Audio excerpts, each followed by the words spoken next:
গত বছরের Dhaka premier league চলাকালীন এক ঘটনা।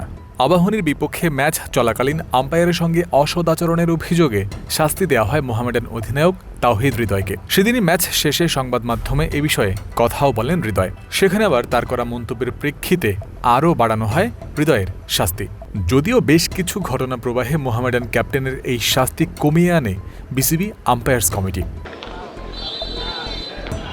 যার সঙ্গে অসদাচরণের অভিযোগে তাওহিদের শাস্তি বাড়ানো বা কমানোর মতো ঘটনা ঘটেছিল, সেই আম্পায়ার শরফুদ্দৌলা ইবনে সৈকত এরপরেই পদত্যাগপত্র জমা দেন বিসিবিতে। যদিও শেষ পর্যন্ত আম্পায়ার্স কমিটির সঙ্গে বৈঠকের পর চাকরি ছাড়ার সিদ্ধান্ত থেকে সরে আসেন আইসিসি এলিট প্যানেলের এই আম্পায়ার। গত এক বছরের সবকিছুই তারপরে চলছিল স্বাভাবিক নিয়মে।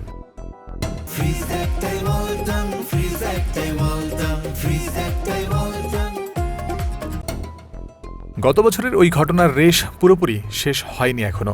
৩রা আগস্ট দৈনিক সমকাল এক প্রতিবেদন প্রকাশ করে, যেখানে বলা হয় ২০২৫ সালের ২১ এপ্রিল বিসিবিতে জমা দেয়া সৈকতের পদত্যাগপত্র ২০২৬ সালের এপ্রিলে এসে কার্যকর করা হয়েছে, যার ফলশ্রুতিতে নিশ্চিত হয়েছে এই আম্পায়ারের পদত্যাগ।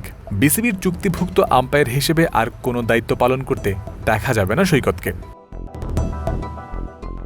সমকালের কাছে ঘটনার সত্যতা স্বীকার করেছেন আইসিসি এলিট প্যানেলের এই আম্পায়ার। প্রতিবেদনের এক অংশে সমকাল লিখেছে, খোঁজ নিয়ে জানা গেছে এই সিদ্ধান্ত বাস্তবায়নে একজন আম্পায়ার ও একজন ম্যাচ রেফারির পরামর্শ ছিল। এক বছর পর পদত্যাগ কার্যকর করার ঘটনা দেশের ক্রিকেটে অভিনব সিদ্ধান্ত বলে জানান একজন সাবেক পরিচালক।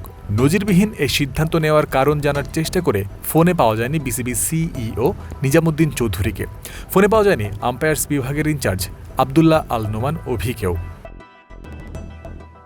শরফুদ্দৌলা ইবনে সৈকতকে বিশ্বের বিভিন্ন হাই ভোল্টেজ ম্যাচ পরিচালনার দায়িত্ব দিয়ে থাকে আইসিসি। সাথে তিনি পালন করে আসছিলেন দেশের বিভিন্ন টুর্নামেন্টের দায়িত্ব। সর্বোচ্চ সম্মানী চুক্তি সবই বজায় ছিল তার ক্ষেত্রে। তবে গত এপ্রিল থেকেই সেসব অধ্যায় শেষ হয়েছে। জয়ন্ত বিন্দু, ক্রিক ফ্রেঞ্জি।